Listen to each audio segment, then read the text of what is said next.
ಶ್ರೀ ಸಾಯಿಬಾಬಾ ಅವರ ಜೀವನ ಮತ್ತು ಸಂದೇಶಗಳನ್ನು ಒಳಗೊಂಡ ಶ್ರೀ ಸಾಯಿ ಸಚ್ಚರಿತ್ರೆ ಪುಸ್ತಕವು ಮೂಲತಃ ಗೋವಿಂದ ರಘುನಾಥ ದಾಬೋಲಕರ್ ಅಥವಾ ಹೇಮಾಡ ಪಂತರು ಮರಾಠಿಯಲ್ಲಿ ಬರೆದಿದ್ದಾರೆ. ಇದನ್ನು ಇಂಗ್ಲಿಷ್ಗೆ ನಾಗೇಶ್ ವಾಸುದೇವ್ ಗುನಾಜಿ ಅನುವಾದ ಮಾಡಿದ್ದಾರೆ. ಶ್ರೀ ಸಾಯಿ ಸಚ್ಚರಿತ್ರೆಯನ್ನು ಹಲವರು ಸಪ್ತಾಹ ಮಾಡುತ್ತಾರೆ. ಸಪ್ತಾಹ ಕ್ರಮ: ಮೊದಲನೇ ದಿನ 1 ರಿಂದ 8ನೇ ಅಧ್ಯಾಯಗಳು, 2ನೇ ದಿನ 9 ರಿಂದ 16ನೇ ಅಧ್ಯಾಯಗಳು, 3ನೇ ದಿನ 17 ರಿಂದ 23ನೇ ಅಧ್ಯಾಯಗಳು, 4ನೇ ದಿನ 24 ರಿಂದ 30ನೇ ಅಧ್ಯಾಯಗಳು, 5ನೇ ದಿನ 31 ರಿಂದ 39ನೇ ಅಧ್ಯಾಯಗಳು, 6ನೇ ದಿನ 40 ರಿಂದ 48ನೇ ಅಧ್ಯಾಯಗಳು, 7ನೇ ದಿನ 49 ರಿಂದ 51ನೇ ಅಧ್ಯಾಯಗಳು. 7ನೇ ದಿನದ ಪಾರಾಯಣದ ನಂತರ ಸಾಯಿ ಪೂಜೆ ಮಾಡಿ ಸಾಯಿ ಭಕ್ತರಿಗೆ ಭೋಜನ ಮಾಡಿಸಿ ನೈವೇದ್ಯ ನೀಡತಕ್ಕದ್ದು. ಪಾರಾಯಣ ಶುರು ಮಾಡುವ ಮುನ್ನ ಸ್ನಾನ ಮಾಡಿ ಶುಚಿಯಾಗಿ ಶ್ರೀ ಸಾಯಿ ಸಚ್ಚರಿತೆ ಗ್ರಂಥಕ್ಕೆ ಮಂಗಳಾರತಿ ಮಾಡಿ ನೈವೇದ್ಯ ಅರ್ಪಿಸಿ ಬಾಬಾ ಅವರ ವಿಗ್ರಹ ಅಥವಾ ಫೋಟೋ ಎದುರು ಕೂತು ಪಾರಾಯಣ ಮಾಡಬೇಕು. ಪಾರಾಯಣ ಮಾಡುವ ಮುನ್ನ ಧ್ಯಾನ ಶ್ಲೋಕವನ್ನು ಹೇಳಬೇಕು. ಧ್ಯಾನ ಶ್ಲೋಕದ ಅರ್ಥ ಹೀಗಿದೆ: ದೇವ, ಕಲ್ಪ ವೃಕ್ಷಕ್ಕೂ ಮಿಗಿಲಾದ ಆ ಬೇವಿನ ಮರದ ಬುಡದಲ್ಲಿ ಕುಳಿತಿರುವುದರಿಂದಲೇ ಅದರಿಂದ ಬರುವ ಕಹಿ ರಸಕ್ಕೆ ಬದಲಾಗಿ ಅಮೃತವು ಸುರಿಯುವಂತೆ ಮಾಡಿರತಕ್ಕ ಪರಮೇಶ್ವರನೇ ನೀನಾಗಿರುವೆ. ನಿನಗೆ ನಮಸ್ಕಾರಗಳು.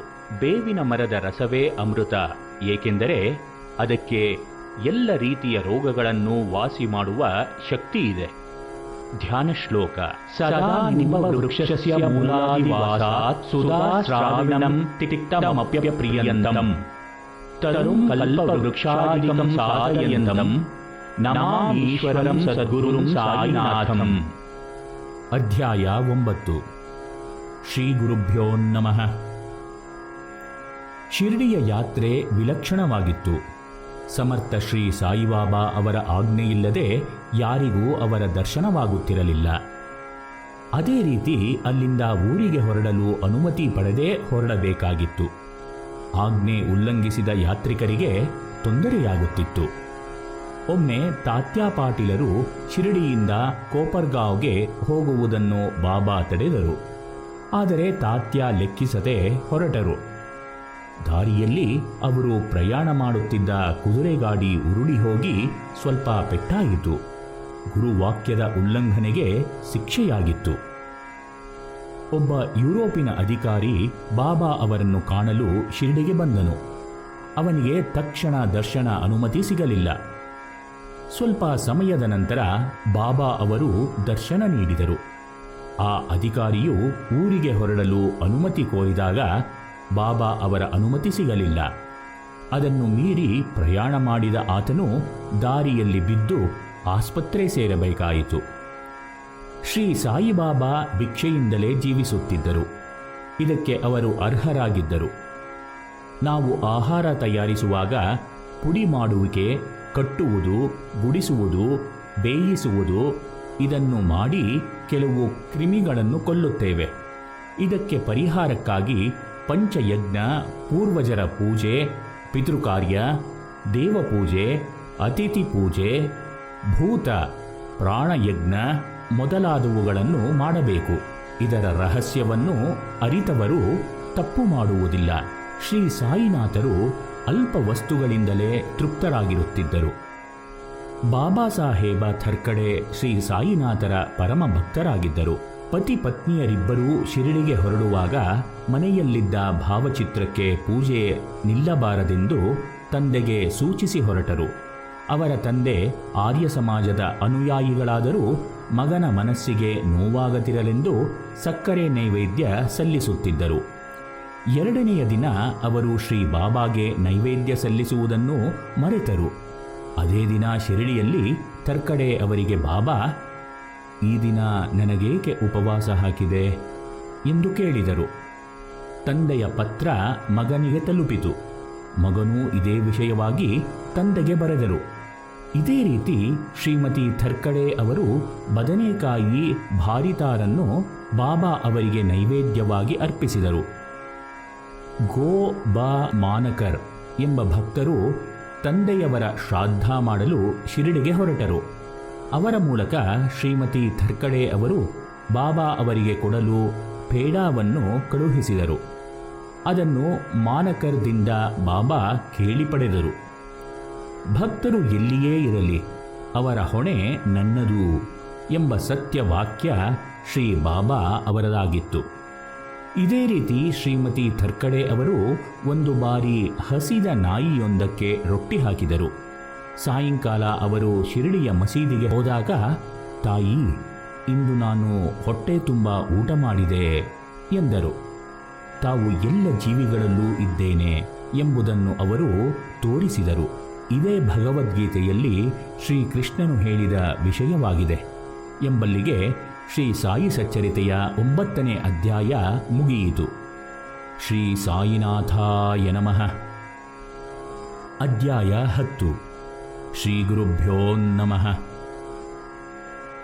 ಶ್ರೀ ಸಾಯಿನಾಥ ಗುರುಗಳು ತಮ್ಮನ್ನು ಶ್ರದ್ಧೆ ಭಕ್ತಿಗಳಿಂದ ಸ್ಮರಿಸಿದವರಿಗೆ ನೆರವಾಗುತ್ತಾರೆ ಎಂಬುದರಲ್ಲಿ ಸಂಶಯವಿಲ್ಲ.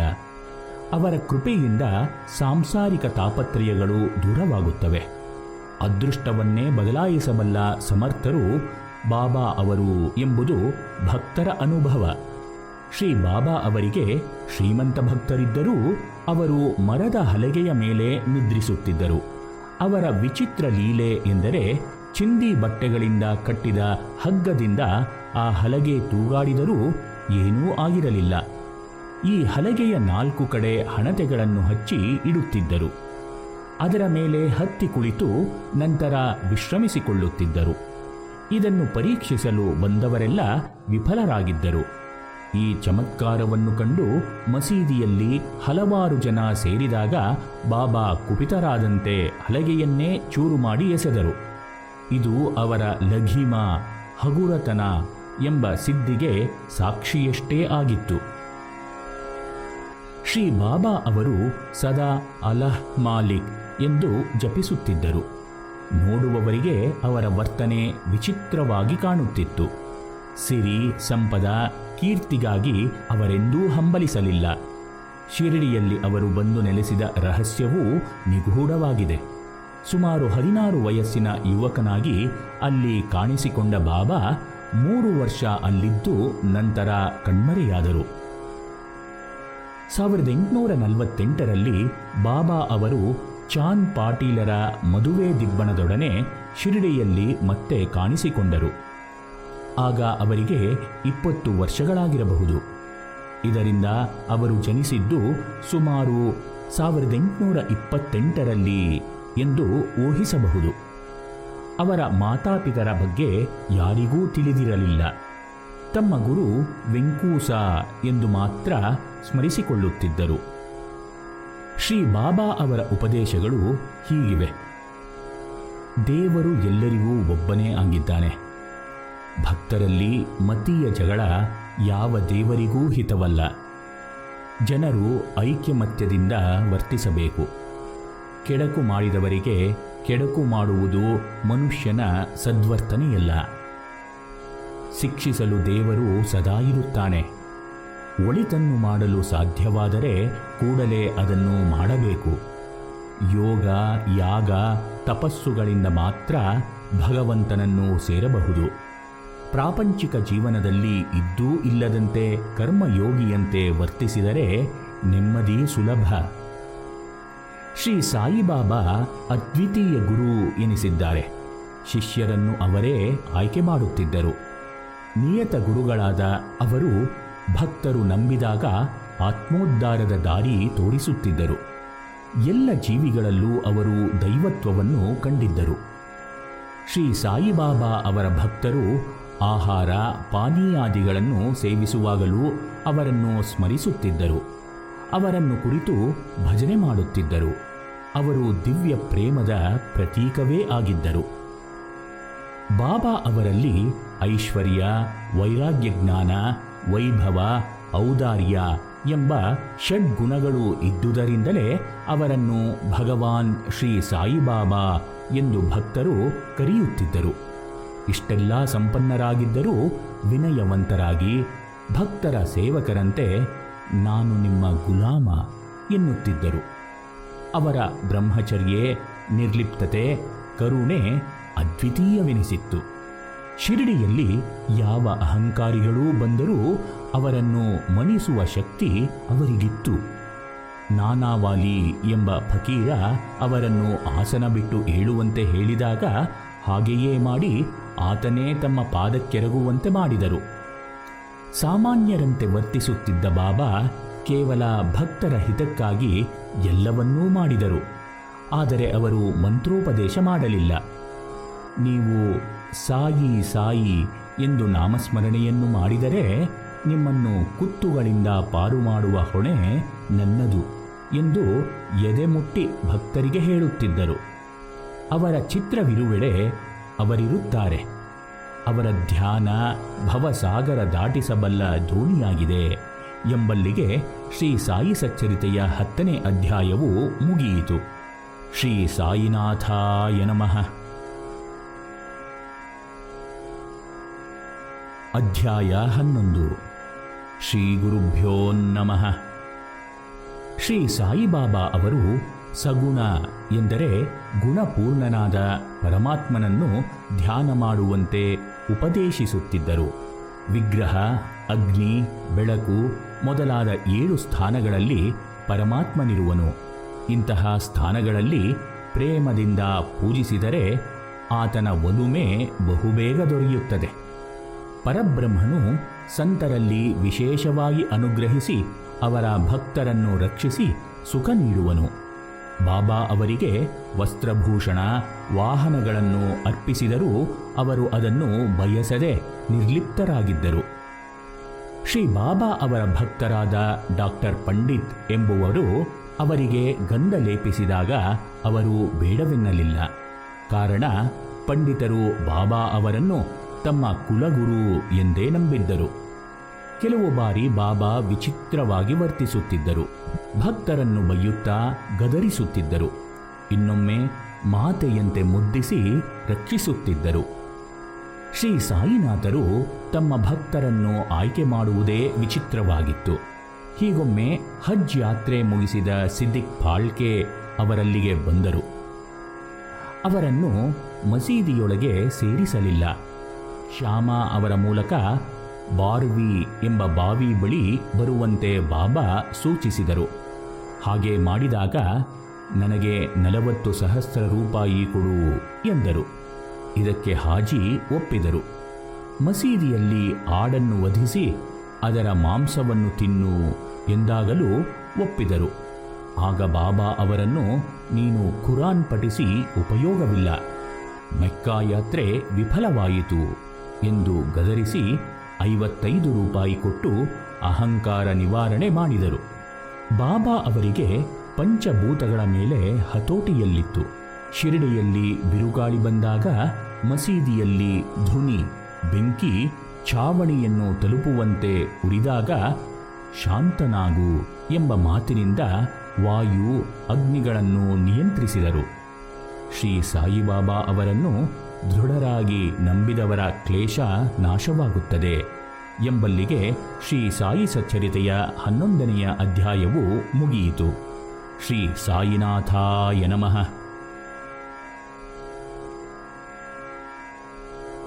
ಅಧ್ಯಾಯ 12. ಶ್ರೀ ಗುರುಭ್ಯೋ ನಮಃ. ಭೂಮಿಯ ಮೇಲೆ ಆಗಾಗ ಪರಮಾತ್ಮ ಶಿಷ್ಟ ರಕ್ಷಣಾ ಮತ್ತು ದುಷ್ಟ ಶಿಕ್ಷಣಕ್ಕಾಗಿ ಅನೇಕ ಅವತಾರಗಳನ್ನು ತಾಳುತ್ತಾನೆ. ಆದರೆ ಸಂತರು ದುಷ್ಟರನ್ನು ತಿದ್ದಲು ಯತ್ನಿಸಿ ಅವರನ್ನು ಭವಸಾಗರದಿಂದ ಪಾರುಗಾಣಿಸುವರು. ಸಂತರಲ್ಲಿ ದೇವರು ಸದಾ ಸನ್ನಿಹಿತನಾಗಿರುತ್ತಾನೆ. ಶ್ರೀ ಸಾಯಿಬಾಬರು ಇವರಲ್ಲಿ ಅಗ್ರಗಣ್ಯರು. ಶತ್ರು, ಮಿತ್ರ ಎಲ್ಲರೂ ಅವರ ದೃಷ್ಟಿಯಲ್ಲಿ ಸರಿಸಮಾನರಾಗಿದ್ದರು. ಅವರು ತಮ್ಮ ಪುಣ್ಯವನ್ನು ಭಕ್ತರಿಗಾಗಿ ವಿನಿಯೋಗಿಸಿದರು. ಅನೇಕರಿಗೆ ಅವರ ದರ್ಶನಾಪೇಕ್ಷೆಯಿದ್ದರೂ ಸಮಾಧಿಯ ನಂತರವೇ ದರ್ಶನ ದೊರಕಿತ್ತು. ಭಕ್ತರು ಬಾಬಾ ಅವರ ದರ್ಶನ ಪಡೆದ ನಂತರ ಶಿರಡಿ ಕ್ಷೇತ್ರದಲ್ಲಿ ಬಹು ದಿವಸ ಇರಲು ಸಾಧ್ಯವಿರಲಿಲ್ಲ. ಕೂಡಲೇ ಹೊರಡುವಂತೆಯೂ ಇರಲಿಲ್ಲ.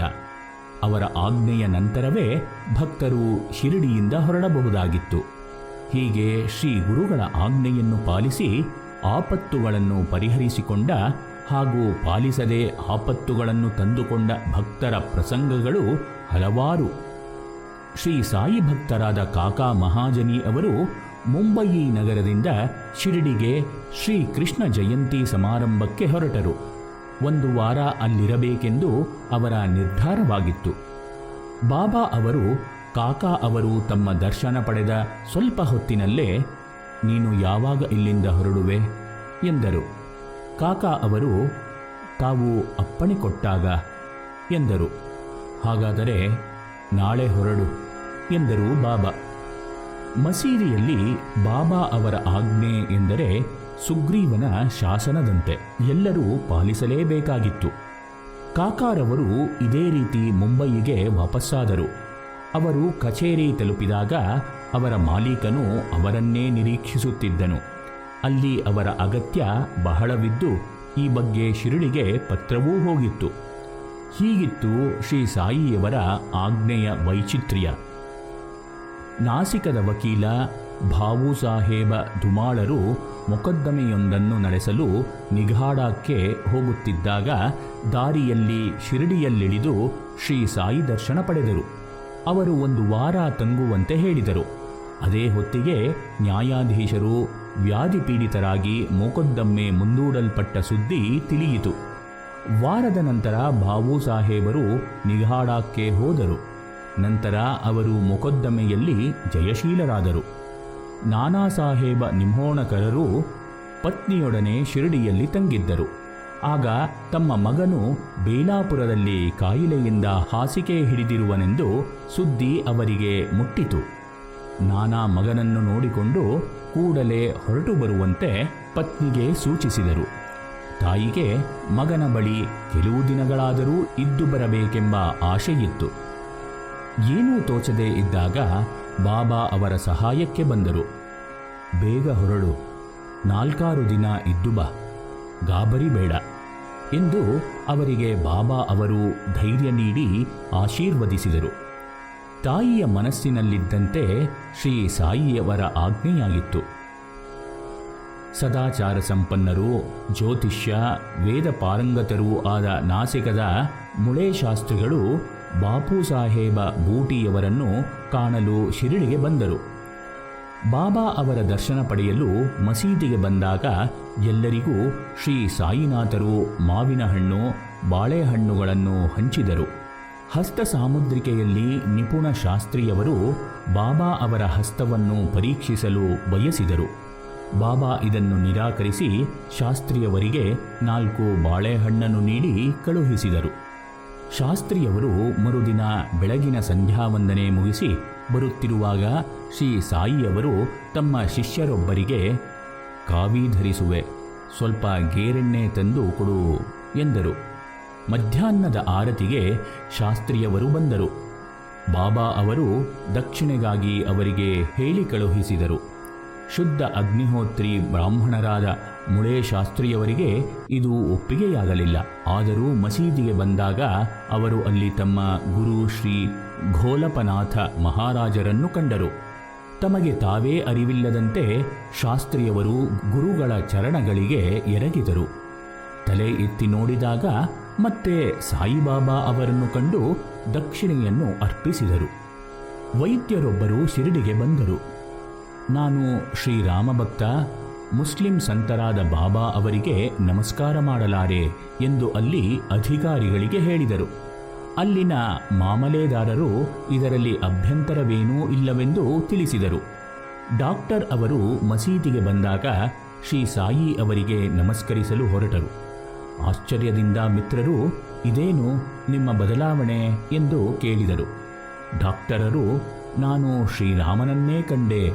ಇವರು ಮಹಮದೀಯ ಸಂತರಲ್ಲ, ಸಾಕ್ಷಾತ್ ಪರಮಾತ್ಮ ಶ್ರೀರಾಮನ ಅವತಾರಿಗಳು ಎಂದರು.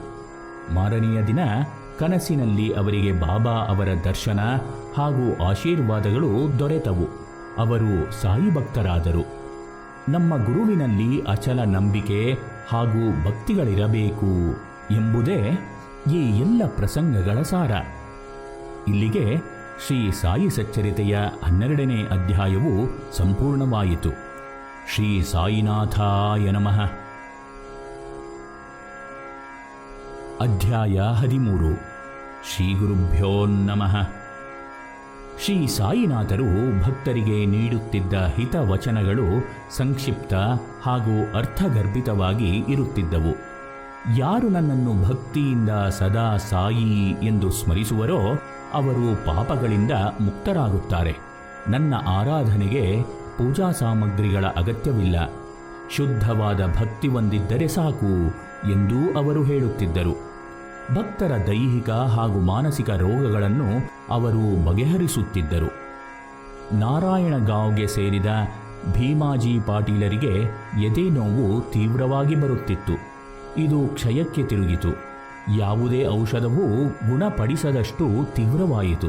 ದಾರಿಗಾಣದ ಪಾಟೀಲರು ಬಾಬಾ ಅವರ ಭಕ್ತರಾದ ನಾನಾ ಸಾಹೇಬರನ್ನು ಕೇಳಿದಾಗ ಬಾಬಾ ಅವರಿಗೆ ಶರಣು ಹೋಗುವುದೊಂದೇ ಮಾರ್ಗ ಎಂದು ಸೂಚಿಸಿದರು. ನಾನಾ ಚಂದೋರಕರರೊಡನೆ ಪಾಟೀಲರು ಶಿರಡಿಗೆ ಪ್ರಯಾಣ ಮಾಡಿದರು.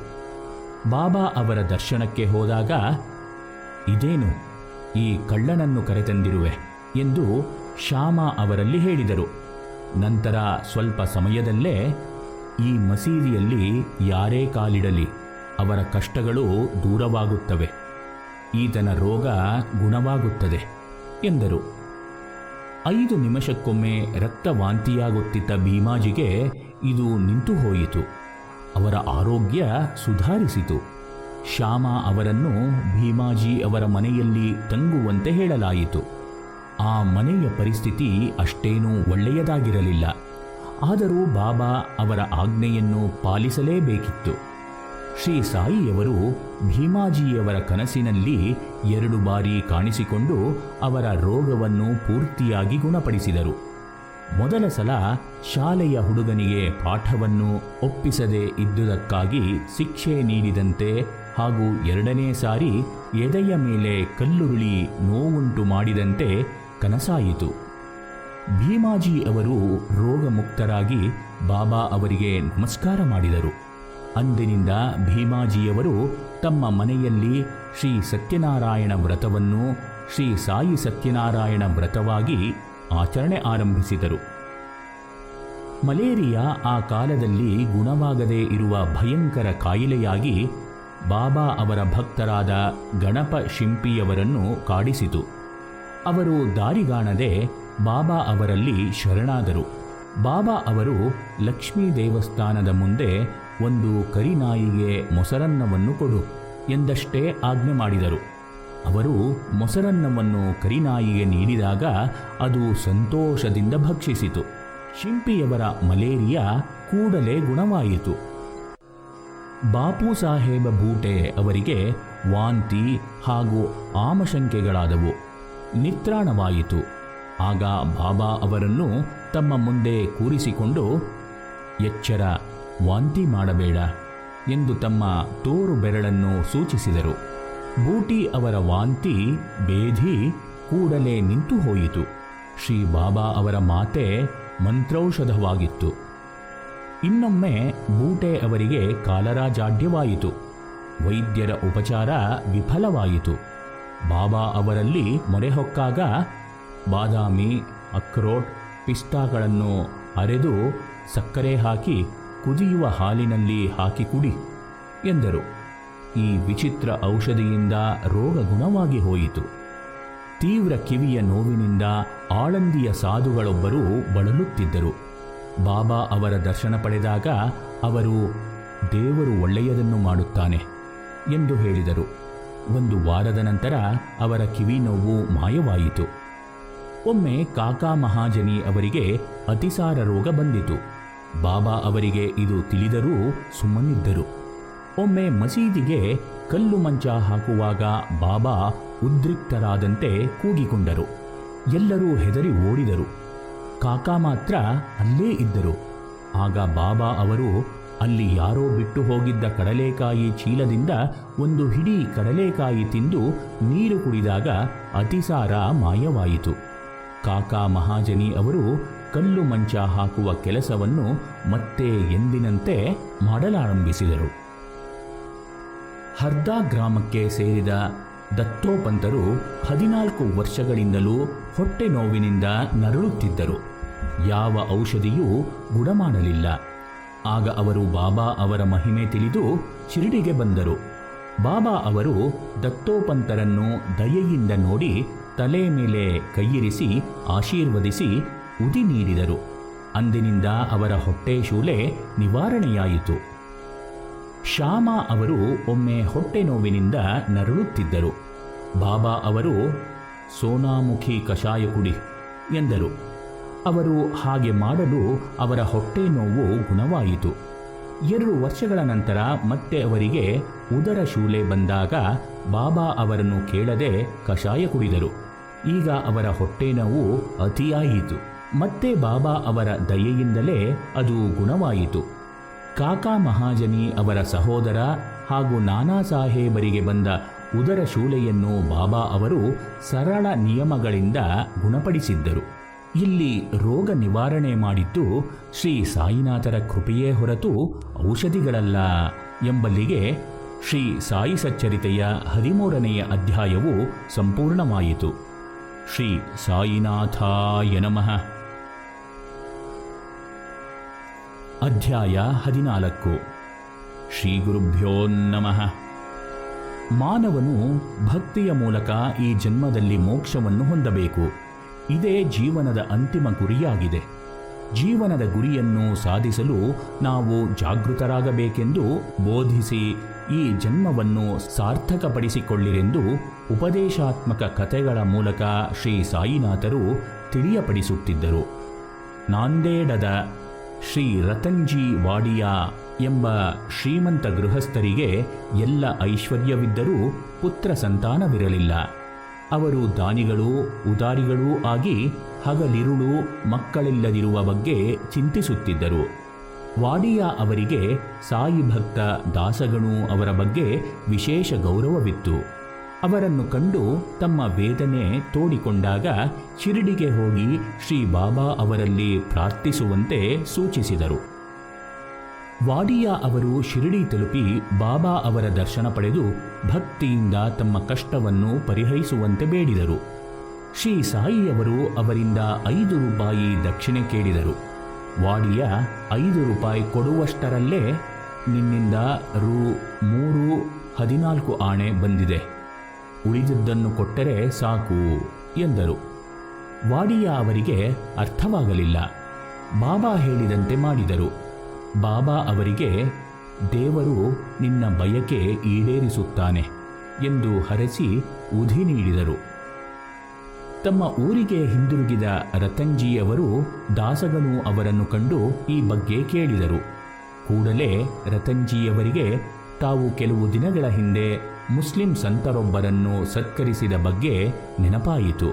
ಈ ಸತ್ಕಾರದ ಖರ್ಚು 3 ರೂ 14 ಆಣೆ ಆಗಿತ್ತು. ಹೀಗೆ ಬಾಬಾ ಶಿರಡಿಯಲ್ಲಿದ್ದರೂ ಸರ್ವಜ್ಞರಾಗಿದ್ದರು ಎಂಬುದು ಅವರ ಅನುಭವಕ್ಕೆ ಬಂದಿತು. ಸ್ವಲ್ಪ ಕಾಲದಲ್ಲೇ ರತನ್ಜಿ ಅವರಿಗೆ ಬಾಬಾ ಅವರ ಆಶೀರ್ವಾದದಂತೆ 4 ಪುತ್ರರಾದರು. ಶ್ರೀ ಬಾಬಾ ತಮ್ಮ ದರ್ಶನ ಬಯಸಿ ಬಂದ ಭಕ್ತರಿಂದ ಸಾಮಾನ್ಯವಾಗಿ ದಕ್ಷಿಣೆ ಕೇಳುತ್ತಿದ್ದರು. ಫಕೀರರಾದ ಅವರಿಗೆ ದಕ್ಷಿಣೆ ಏಕೆ ಎಂಬ ಬಗ್ಗೆ ನಾವು ಇಲ್ಲಿ ಗಮನಿಸಬೇಕು. ದಕ್ಷಿಣೆ ಇಲ್ಲದೆ ದೇವರ ಪೂಜೆ ವ್ಯರ್ಥವೆಂದು ವೇದಗಳು ಹೇಳುತ್ತವೆ. ನಾವು ಗುರು, ಯೋಗಿ ಹಾಗೂ ಆಚಾರ್ಯರನ್ನು ಕಾಣಲು ಬರಿಗೈಯಲ್ಲಿ ಹೋಗದೆ ದಕ್ಷಿಣೆಯೊಂದಿಗೆ ಹೋಗಬೇಕೆಂಬುದು ಶಾಸ್ತ್ರವಿಹಿತವಾಗಿದೆ. ಈ ಬಗ್ಗೆ ಬೃಹದಾರಣ್ಯಕ ಉಪನಿಷತ್ತಿನ ಪ್ರಸಂಗವೊಂದು ಹೀಗಿದೆ. ಭಗವಂತನು ದೇವತೆಗಳನ್ನು ಮತ್ತು ದೈತ್ಯರನ್ನು ಕುರಿತು ಬೋಧಿಸುವಾಗ ದಾ ಎಂಬ ಒಂದೇ ಅಕ್ಷರದಿಂದ ಸಂಬೋಧನೆ ಮಾಡಿದನು. ದೇವತೆಗಳು ದಾ ಎಂದರೆ ಧರ್ಮ ಅಥವಾ ಕರ್ತವ್ಯ ಎಂದು ತಿಳಿದುಕೊಂಡರು. ಅದರಂತೆ ತಾವು ನಡೆದುಕೊಂಡರು. ಮಾನವರು ದಾ ಎಂದರೆ ದಾನ ಎಂದುಕೊಂಡು ಅದರಂತೆ ನಡೆದುಕೊಂಡರು. ಅಸುರರು ಎಂದರೆ ದಯೆ ಎಂದುಕೊಂಡು ಅದನ್ನೇ ಪಾಲಿಸಿದರು. ಮಾನವರಿಗೆ ದಾನ ಮಾಡುವುದೇ ಧರ್ಮ ಎಂದು ಉಪನಿಷತ್ತುಗಳು ಹೇಳುತ್ತವೆ. ಗುರುವು ಶಿಷ್ಯರಿಗೆ ದಾನ ಎಂಬುದನ್ನು ಅಭ್ಯಾಸ ಮಾಡು ಎಂದು ಹೇಳುತ್ತಾನೆ. ಈ ಸಂದೇಶವನ್ನು ಬಾಬಾ ಅವರು ತಿಳಿಯಪಡಿಸಲು ಭಕ್ತರಿಂದ ದಕ್ಷಿಣೆ ಬೇಡುತ್ತಿದ್ದರು. ನಾನು ತೆಗೆದುಕೊಂಡ 100ರಷ್ಟು ನಾನು ಕೊಡಬೇಕಾಗುತ್ತದೆ ಎನ್ನುತ್ತಿದ್ದರು. ಗಣಪತರಾವ್ ಚೋಪದಾರ್ ರಂಗಭೂಮಿಯ ಪ್ರಸಿದ್ಧ ನಟರು. ಅವರಿಂದ ಬಾಬಾ ದಕ್ಷಿಣೆಯನ್ನು ಪದೇ ಪದೇ ಬೇಡಿ ಕೊನೆಗೆ ಬರಿಗೈಯಾದರು. ಆದರೆ ಕೊನೆಯಲ್ಲಿ ಅವರಿಗೆ ಹಣದ ಕೊರತೆ ಇರಲಿಲ್ಲ. ಎಲ್ಲರಿಂದಲೂ ಹಣವನ್ನು ಬೇಡದೆ ಬೇರೆ ಬಗೆಯ ದಕ್ಷಿಣೆಯನ್ನು ಬಾಬಾ ಬೇಡುತ್ತಿದ್ದರು. ಪ್ರೊಫೆಸರ್ ಥರ್ಕಡೆಯವರನ್ನು 15 ರೂ ಕೊಡು ಎಂದಾಗ ಅವರು ಹಣವಿಲ್ಲವೆಂದರು. ಬಾಬಾ ಯೋಗಾವಾಸಿಷ್ಠದಿಂದ ಕೊಡು ಎಂದರು. ಈ ಗ್ರಂಥ ಪಾರಾಯಣದಿಂದ ಪಾಠ ಕಲಿ ಎಂದೇ ಇದರ ಅರ್ಥವಾಗಿತ್ತು. ಶ್ರೀಮತಿ ಥರ್ಕಡೆಯವರಿಂದ 6 ರೂ ದಕ್ಷಿಣೆಯನ್ನು ಬಾಬಾ ಬೇಡಿದಾಗ ಅವರು ವ್ಯಥೆಪಟ್ಟರು. ಆಗ ಅವರ ಪತಿಯು 6 ರೂ ಎಂದರೆ ಅಂತರಂಗದ 6 ಶತ್ರುಗಳನ್ನು ಅರ್ಪಿಸು ಎಂದು ಹೇಳಿದರು. ಬಾಬಾ ಅವರ ಉದ್ದೇಶವೂ ಇದೇ ಆಗಿತ್ತು. ತಾವು ತೆಗೆದುಕೊಂಡ ದಕ್ಷಿಣೆಯನ್ನು ಬಾಬಾ ಎಲ್ಲರಿಗೂ ಹಂಚಿ ಮತ್ತೆ ಫಕೀರರಾಗುತ್ತಿದ್ದರು. ದಕ್ಷಿಣೆಯಿಂದ ಭಕ್ತರಿಗೆ ಸನ್ಯಾಸ ಹಾಗೂ ಶುದ್ಧ ಜೀವನ ಕಲಿಸುವುದೇ ಅವರ ಗುರಿಯಾಗಿತ್ತು. ಅವರ ಅಗತ್ಯ ಬಲು ಕಡಿಮೆ. ದಕ್ಷಿಣೆಯಿಂದ ಅವರಿಗೆ ಪ್ರಯೋಜನವಿರಲಿಲ್ಲ. ಅನೇಕ ಸಲ ಅವರು ನೀಡಿದ ನಾಣ್ಯಗಳಿಂದ ಭಕ್ತರಿಗೆ ಒಳ್ಳೆಯದಾಗುತ್ತಿತ್ತು. ದಕ್ಷಿಣೆ ರೂಪವಾಗಿ ಬಂದ ಹಣದಲ್ಲಿ ಸ್ವಲ್ಪ ಭಾಗ ತಮ್ಮ ಖರ್ಚಾದ ತಂಬಾಕು ಹಾಗೂ ಕಟ್ಟಿಗೆಗಾಗಿ ಇರಿಸಿಕೊಂಡು ಉಳಿದ ಹಣವನ್ನು ಭಕ್ತರಿಗೆ ನೀಡುತ್ತಿದ್ದರು. ಹೆಚ್ಚಾಗಿ ಬೇರೆಯ ಪದಾರ್ಥಗಳು ಅವರಿಗೆ ಬೇಕಾಗಿರಲಿಲ್ಲ. ಅವರು ಈ ಬಗ್ಗೆ ಭಕ್ತರಿಗೆ ಎಚ್ಚರಿಕೆ ನೀಡುತ್ತಿದ್ದರು ಎಂಬಲ್ಲಿಗೆ ಶ್ರೀ ಸಾಯಿ ಸಚ್ಚರಿತೆಯ 14ನೆಯ ಅಧ್ಯಾಯವು ಸಂಪೂರ್ಣವಾಯಿತು. ಶ್ರೀ ಸಾಯಿನಾಥಾಯ ನಮಃ.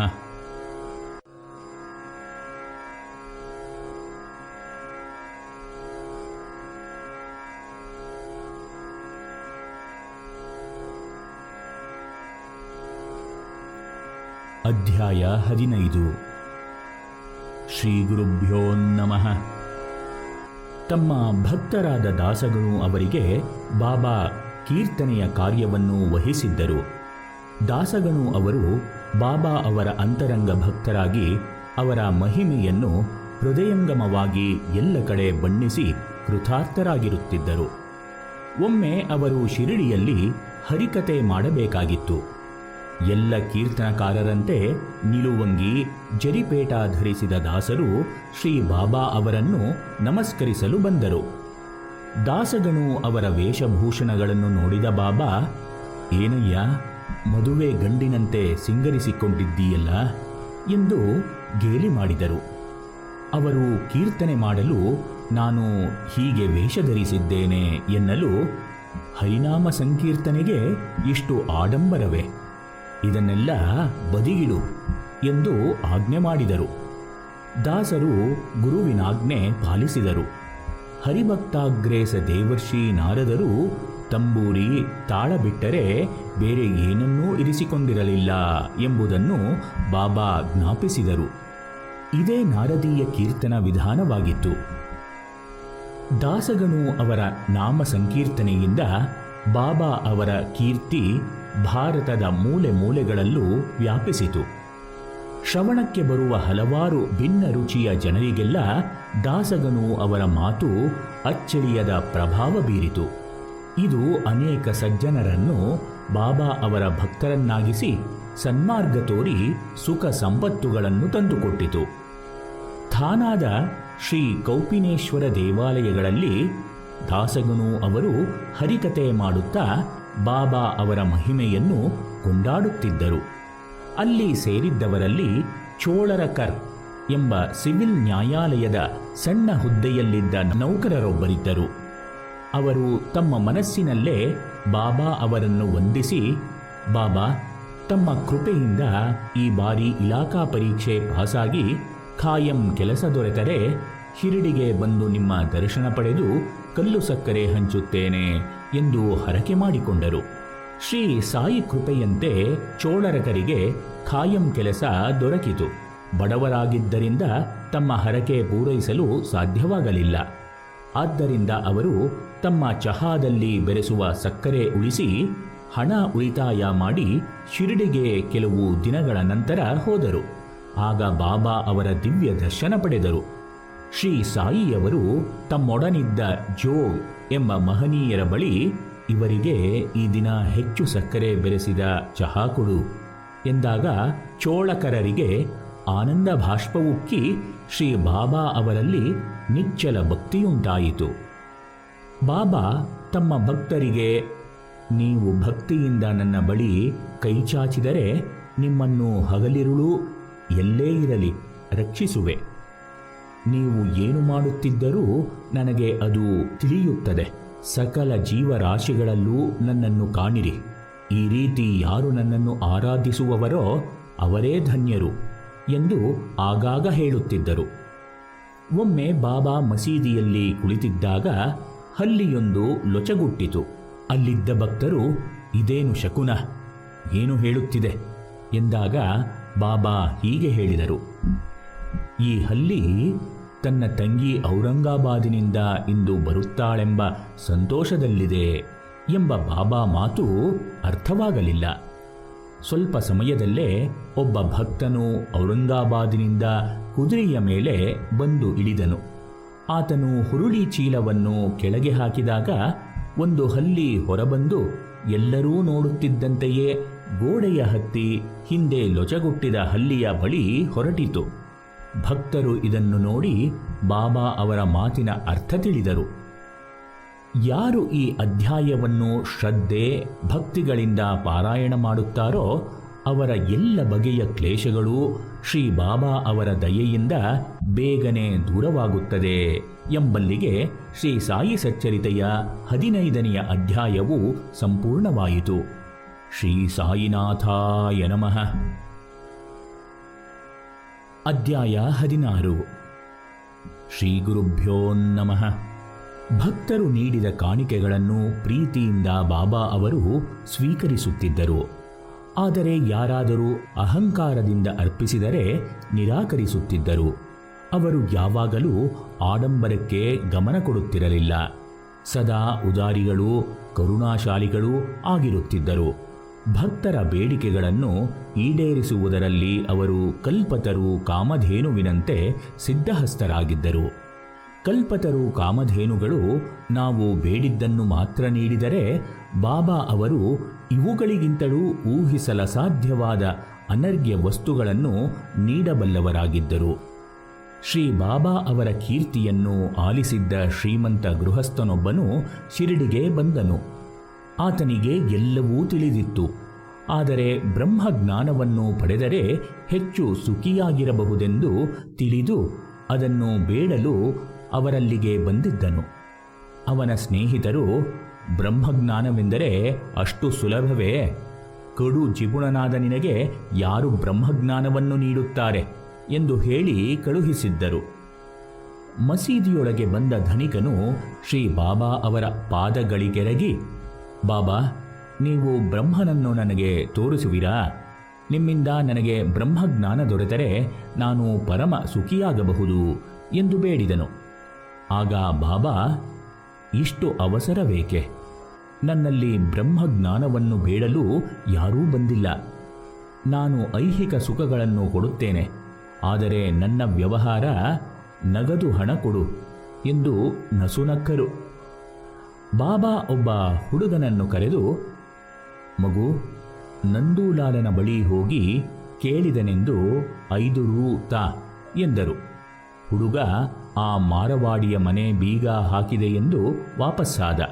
ನಂತರ ಬಾಳನ ಅಂಗಡಿಗೆ ಹಣಕ್ಕಾಗಿ ಹುಡುಗನನ್ನು ಕಳುಹಿಸಿದರು. ಹೀಗೆ 2-3 ಬಾರಿಯೂ ಹಣ ಸಿಗಲಿಲ್ಲ. ಸಾಯಿಬಾಬಾ ಅವತಾರ ಸ್ವರೂಪರು. ಅವರಿಗೇಕೆ ಹಣ? ಅವರು ಧನಿಕನ ಬ್ರಹ್ಮಜ್ಞಾನವನ್ನು ಪಡೆಯುವ ಆಸಕ್ತಿಯನ್ನು ಪರೀಕ್ಷೆ ಮಾಡಿದ್ದರು. ಆತನು ತನ್ನಲ್ಲಿ ಕಂತೆ ನೋಟುಗಳನ್ನು ಇಟ್ಟುಕೊಂಡಿದ್ದರೂ ಬಾಬಾ ಹಣಕ್ಕಾಗಿ ಹುಡುಗನನ್ನು ಕಳುಹಿಸಿ ಹಣ ಸಿಗದಿದ್ದಾಗಲೂ ಕೇವಲ 5 ರೂ ನೀಡುವ ಮನಸ್ಸು ಆತನಿಗಿರಲಿಲ್ಲ. ಇಂತಹವನು ಬ್ರಹ್ಮಜ್ಞಾನ ತನಗೆ ಬೇಕೆಂದ. ಸದ್ಗುರು ಬಾಬಾ ಅವರಲ್ಲಿ ಆತನಿಗೆ ಶ್ರದ್ಧೆ ಪ್ರೀತಿಗಳಿದ್ದರೆ ನಿಜವಾಗಿಯೂ ಆತನೇ ಬಾಬಾ ಅವರಿಗೆ 5 ರೂ ನೀಡುತ್ತಿದ್ದನು. ಅಷ್ಟೇ ಅಲ್ಲದೆ ಕಾತರನಾಗಿ ಬೇಗ ಬ್ರಹ್ಮನನ್ನು ತೋರಿಸಿ ಎಂದು ಬಾಬಾ ಅವರನ್ನು ಆತುರಪಡಿಸಿದ್ದ. ಆಗ ಬಾಬಾ ಹೇಳಿದರು, ನಿನಗಿನ್ನೂ ಅರ್ಥವಾಗಲಿಲ್ಲವೇ? ನಾನು 5 ರೂ ಬೇಡಿದ್ದು ಹಣಕ್ಕಾಗಿಯಲ್ಲ. ಪಂಚಪ್ರಾಣ ಪಂಚೇಂದ್ರಿಯಗಳನ್ನು ಪರಮಾತ್ಮನಿಗೆ ಅರ್ಪಿಸು ಎಂದು ಹೇಳಿದ್ದೆ. ಬ್ರಹ್ಮಜ್ಞಾನವು ಅಷ್ಟು ಸುಲಭ ಎಂದು ಬಗೆದೆಯಾ? ಅದರ ಹಾದಿ ಕತ್ತಿಯ ಅಲುಗಿನಂತೆ ಹರಿತವಾದದ್ದು ಹಾಗೂ ಅಪಾಯಕಾರಿಯಾದದ್ದು ಎಂಬಲ್ಲಿಗೆ ಶ್ರೀ ಸಾಯಿ ಸಚ್ಚರಿತೆಯ 16ನೆಯ ಅಧ್ಯಾಯವು ಸಂಪೂರ್ಣವಾಯಿತು. ಶ್ರೀ ಸಾಯಿನಾಥಾಯ ನಮಃ.